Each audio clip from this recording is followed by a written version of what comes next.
I lost a job 3 years ago because my boss pulled my VPN log and it showed I'd been logged in for 11-minute bursts. I was applying to other roles on company time. They didn't even call me in. I got an email from HR with a termination letter and a list of login timestamps. That's the game now. Stop scrolling. What I'm about to show you is the difference between getting a promotion and getting an email from HR that ends your career there. This isn't about working harder. It's about understanding that your job is no longer a role, it's a continuous audit. And you are failing it in ways you don't even see. You feel that knot in your stomach on Sunday night. You see your boss's name pop up on Slack and your chest gets tight. You minimize the window, you tell yourself you will reply later. You block off your calendar to hide, you scramble when you have to share your screen. You are the person waiting for the other shoe to drop, feeling invisible and replaceable, knowing deep down the data is building a case against you that you can't even see.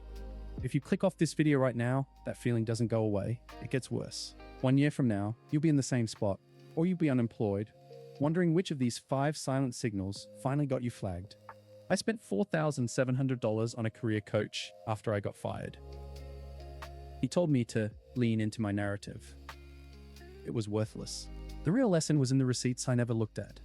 My own digital behavior.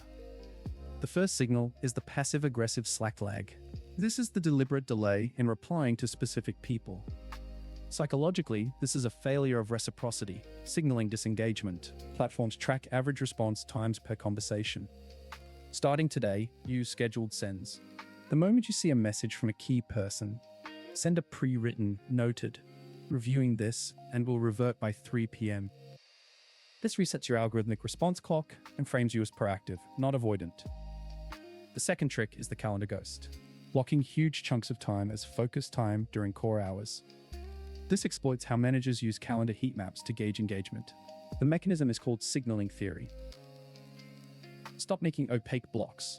Start titling them Project X, Draft Review, or Q2 Data Analysis. Turn a defensive wall into a public billboard of your productivity. Third is the selective screen share. The flustered alt-tabbing when asked to share. This triggers cognitive load and reads as deception, eroding trust. This is about cognitive ease. Follow the clean virtual desktop rule.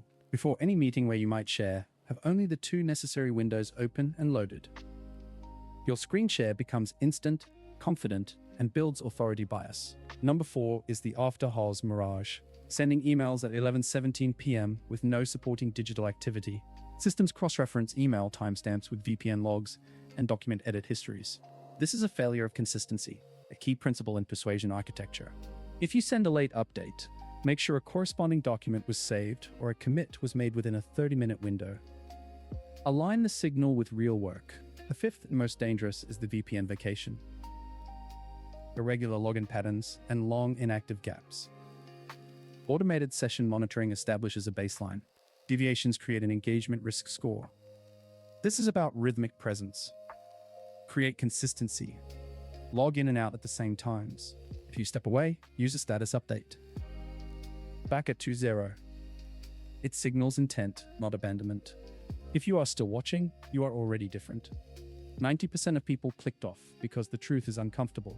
The fact you are here means you are serious about fixing this before it's too late. Subscribe to Cope Ledger. I lose nothing if you don't, T. You lose the only channel that will autopsy the specific behaviors getting you silently fired. Your call.